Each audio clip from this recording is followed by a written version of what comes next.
ভিডিওটা ভালো লেগে থাকলে আমাদের পাশে থাকবে সাবস্ক্রাইব করে। আজকের গল্প আলমারিতে ভূত। গোন্দল শহরে ভাড়া বাসায় বসবাস করা অনন্ত পেশায় শিক্ষক। অনন্ত স্কুলের খুব জনপ্রিয় শিক্ষক। স্কুলে পড়ানোর পর নিজের বাড়িতেও বাচ্চাদের টিউশনি দেন। আমরা হব। এখন তিনি বিবাহিত, কিন্তু যখন তিনি অবিবাহিত ছিলেন তখন তার ভাড়া বাড়িতে একটি ভয়ানক অভিজ্ঞতা হয়েছিল। একদিন সন্ধ্যায় যখন তিনি আরাম চেয়ারে বসে আরাম করছিলেন, তারপর হঠাৎ তার আলমারির দরজা নিজেই একটা ধাক্কা দিয়ে খুলে গেল। এই কণ্ঠে তিনি চমকে উঠলেন। সেদিন সন্ধ্যায় বাতাস না থাকায় তারা বেশ ভয় পেল, আর বাড়িতে একাই থাকতেন। সে উঠে আলমারির দরজা আবার বন্ধ করে চেয়ারের দিকে হাঁটা শুরু করল।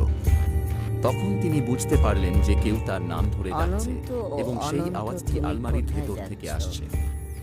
এই ভয়ঙ্কর ঘটনায় অনন্ত খুব ভয় পেয়ে গেল। সেখানে দাঁড়িয়েই ঘামতে শুরু করেন এবং তিনি খারাপভাবে কাঁপতে লাগলেন। আতঙ্কিত হয়ে সে পেছন ফিরে দেখল আলমারির দরজাটা ধীরে ধীরে কেঁপে উঠছে, যেন ভেতর থেকে কেউ ধাক্কা দিচ্ছে। ভয়ে কাঁপতে কাঁপতে অনন্ত কিছুক্ষণ সেই অদ্ভুত দৃশ্য দেখতে থাকে। তারপর হঠাৎ করেই আলমারি থেকে ঘন কালো ধোঁয়া বের হতে থাকে। এইসব অতিপ্রাকৃত ঘটনা দেখে অনন্ত চিৎকার করে উঠল। অনন্ত দৌড়ে ঘরের বাইরে গেল এবং প্রতিবেশীদের কাছে সব বলা শুরু করে। অনন্তের প্রতিবেশীরা তাদের নিয়ে ঘরে প্রবেশ করে এবং সেখানে যা দেখে তারা সবাই হতবাক হয়ে যায়। ঘরের ছাদ একেবারে কালো হয়ে গেছে, আলমারির দরজা দুটোই উপরে গেছে এবং সমস্ত জিনিসপত্র নিচে মেঝেতে ছড়িয়ে আছে। লোকজন কিছু বুঝে ওঠার আগেই সেখানে রাখা আলমারি ধাক্কায় মাটিতে পড়ে যায়। এখন অনন্ত সহ সবাই এই ভুতুড়ে অভিজ্ঞতায় ভয় পেয়ে গেল এবং বাইরে দৌড়ে গেল। কিছু লোক দৌড়ানোর সময় চিৎকার শুনতে পেল। চলে যান সবাই, কিন্তু কেউ ফিরে তাকানোর সাহস পায়নি।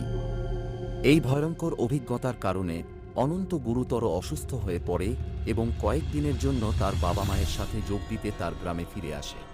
গোন্ডলে ফিরে এসে তিনি আর ওই বাড়িতে ফিরে যাননি এবং অন্য কোনো এলাকায় বসবাস শুরু করেন।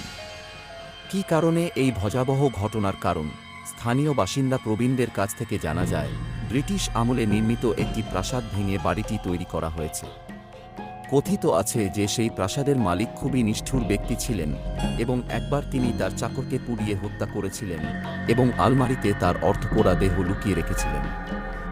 বাড়িওয়ালা সেই আলমারি কখনো ব্যবহার করেননি, কিন্তু অনন্ত রাজনাথের দাবিতে তিনি তা দিয়েছিলেন এবং সম্ভবত এই কারণেই চাকরের আত্মা রাগান্বিত হয়েছিল এবং এই ভয়ঙ্কর ঘটনাটি ঘটেছিল।